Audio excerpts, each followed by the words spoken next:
questão importante. A maximização do lucro e a curva de oferta de uma empresa competitiva. O objetivo das empresas competitivas é maximizar o lucro, que é igual a receita total menos o custo total.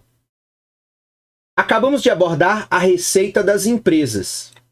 E no capítulo anterior, nós tratamos dos custos. Então, se você ainda tem dúvidas sobre questões relativas a custo, assista a videoaula relativa ao capítulo 13, que vai lhe ajudar muito a entender um pouco mais custos de produção. Agora estamos prontos para ver como uma empresa competitiva ela maximiza seus lucros e como essa decisão determina, portanto, a sua curva de oferta. Então vamos lá, um exemplo simples de maximização do lucro. Vamos começar nossa análise sobre a decisão da oferta da empresa com o exemplo da tabela 2. Na primeira coluna consta o número de galões de leite que a fazenda de laticínios da família Smith produz. A segunda coluna mostra a receita total da fazenda, que é 6 vezes o número de galões. A terceira coluna mostra o custo total da fazenda. Então veja, o custo total inclui os custos fixos, que são de $3 nesse exemplo, e os custos variáveis, que dependem da quantidade produzida. Então, isso aí, esses conceitos custo fixo, custo variável, recordando, mais uma vez, estão disponíveis na videoaula sobre o capítulo 13. A quarta coluna mostra o lucro da fazenda, calculado subtraindo, portanto, o custo total da receita total. Se a fazenda não produz nada, tem um prejuízo de 3, que é o custo fixo. Se ela produz 1 galão, ela tem um lucro de 1. Se produz 2 galões, tem um lucro de 4, e assim por diante. Para maximizar o lucro, a fazenda da família Smith escolhe a quantidade que torna o lucro o maior possível.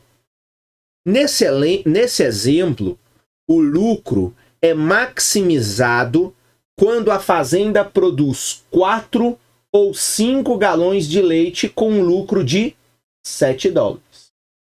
Daqui a pouco a gente vê essa tabela completa. A outra maneira de examinar a decisão dos Smiths.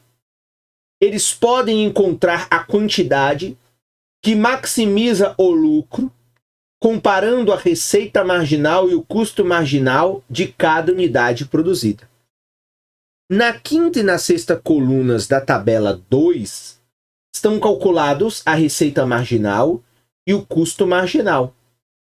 Aí dá para você fazer o cálculo de uma espécie de lucro marginal, a partir das variações da receita total e do custo total, enquanto na última coluna consta a variação dos lucros causada por galão adicional de leite produzido. O primeiro galão de leite que a fazenda produz tem receita marginal de 6.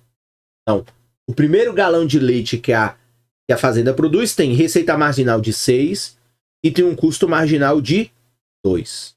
Assim, produzir esse galão aumenta os lucros em 4. O segundo galão de leite que a fazenda produz tem receita marginal de 6. Então, como a gente viu, a receita marginal no caso da empresa competitiva, ele se mantém o preço constante no preço do tomador. E o custo marginal de 3, de modo que o lucro aumenta em 3. E quando a receita marginal for maior do que o custo marginal, o aumento da quantidade produzida elevará o lucro. Uma vez que a fazenda atinja 5 galões de leite, contudo, a situação muda muito. Então veja, o sexto galão, que tem receita marginal de 6 e custo de 7, de modo que a sua produção reduz o lucro em 1. Como resultado, os Smiths não produziriam mais do que 5 galões. Então, Daqui a pouco a gente vai ver essa tabela número 2. Então veja, comparando, portanto, a receita marginal do custo marginal, é possível perceber aqui qual é o ponto de produção ótimo, né, e que maximiza o lucro considerando uma unidade adicional deste produto. Então veja, como resultado, os Smiths vão produzir entre... O ideal aqui, portanto, vai ser 5 galões. Por quê? Porque é o ponto em que eles maximizam o lucro ao analisar a evolução da receita marginal com o seu custo marginal. Um dos 10 princípios de economia do capítulo 1 é que as pessoas racionais pensam na margem. Então, se ainda não... Se já esqueceu quais são os 10 princípios de economia do capítulo 1, volte mais uma vez à videoaula do capítulo 1 e veja que esse é um dos princípios que o Menkyo apresenta lá como fundamentais para compreender economia. Então veja, as pessoas racionais, elas pensam na margem. Agora, podemos ver como a fazenda de laticínios da família Smith pode aplicar esse princípio. Se a receita marginal for maior que o custo marginal, então veja, se a receita marginal for maior que o custo marginal, como acontece com galões 1, 2 e 3, os Smiths, eles aumentam a produção de leite porque receberão mais de receita marginal do que gastam, refletindo o custo marginal. Então, antes de vir para a tabela, agora, se a receita marginal for menor que o custo marginal, como acontece lá nos galões 6, 7 e 8, os Smiths, então, diminuem a sua produção. Então, se os Smiths pensam na margem e fazem ajustes incrementais no nível de produção, eles serão levados naturalmente a produzir a quantidade que maximiza o seu lucro. E aí, o que nós temos? Nós temos o seguinte. Voltando aqui agora à tabela número 2. Então, a maximização do lucro vendo por um exemplo numérico, que dá para perceber. Então, veja, a quantidade de galões produzidos aqui nessa primeira coluna, então, de 0 galão a 8 galões. A receita total, que, portanto, seria o preço vezes a quantidade, então, o preço lá de 6, então 6 vezes 2, 12, 6 vezes 4, 24, 6 vezes 7, 42. Então, note que o lucro, ele aumenta 6 vezes, o que equivale ao preço do galão de leite. Aqui nós temos o custo, então veja, à medida que a produção aumenta, o custo aumenta. Então, mesmo não produzindo nada, existe um custo, porque, lembrando, mesmo que a produção seja zero, existe custo fixo. Então, neste caso, um custo fixo de 3. Portanto, se a empresa não produz nada, se os Smith não produzem nada de leite, eles têm um prejuízo de 3, que é o chamado custo fixo. E aí nós temos, consequentemente, as receitas. Então, receita de 6 menos 5 dá 1, 12 menos 8, 4, e assim sucessivamente. Então, note que chega um determinado momento, então, por exemplo, aqui, na produção de 8 galões, a empresa, ela lucra, fatura 48, gasta 47, portanto, lucra apenas 1. Então, aqui veja que o lucro ele vai aumentando à medida que a produção aumenta, mas chega num determinado momento que a produção, aumentar a produção não significa aumentar o lucro, que é o que a gente viu. Então, veja como aqui entre 5 e 6, o lucro ele já diminui. Então, produz 4, lucra 7, produz 5, lucra 7, mas produz 6, lucra 6. Aí veja, a receita marginal, que a gente já viu, permanece em 6, então a variação da receita total dividido pela variação da quantidade, lembrando que aqui estamos tratando de uma empresa competitiva. Você tem, portanto, os custos marginais, que é o custo a mais ao você adicionar um produto a mais, uma produção a mais. Então veja que o custo marginal ele aumenta, ele só aumenta.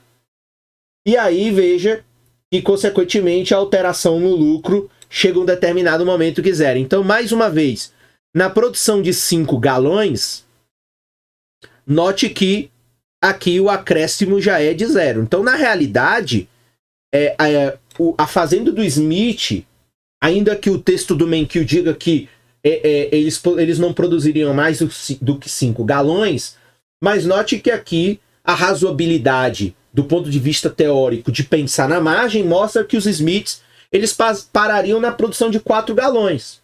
Para que eu vou produzir 5 se eu não ganho nada a mais? Se a alteração no meu lucro marginal é 0. Então veja, ao produzir 5, a alteração de produzir de 4 para 5 uma unidade a mais, a alteração no lucro é 0. Então aqui eu, Felipe, também não estaria estimulado a produzir. Eu pararia na produção. Então, do ponto de vista do raciocínio econômico lógico e do ponto de vista de pensar na margem, você pararia a sua produção em 4 galões. Então, por quê? Porque no 4º galão é o último nível a mais de produção que você tem, que você adiciona um lucro. Então, como a tese é a maximização do lucro, não tem sentido eu produzir 5, porque nesses 5 eu não estou lucrando mais. Ainda que você veja, não tem queda no lucro, você permanece 7,7, mas dá menos trabalho produzir 4 do que produzir 5 para ganhar a mesma coisa. Então, consequentemente, você pararia aqui em 4 galões. Então, note que isso aqui é uma reflexão, uma reflexão organizada sobre como uma empresa competitiva gerencia a sua maximização de lucro. Então, reflete-se uma análise sobre a receita, reflete-se uma reflexão sobre o custo, analisa-se o lucro, e aí, como diz lá os 10 princípios de economia, se analisa na margem. Então vamos ver na margem o que significa produzir uma unidade a mais para tomar a decisão se vale a pena, portanto, você produzir mais ou você produzir um pouco menos. Ok?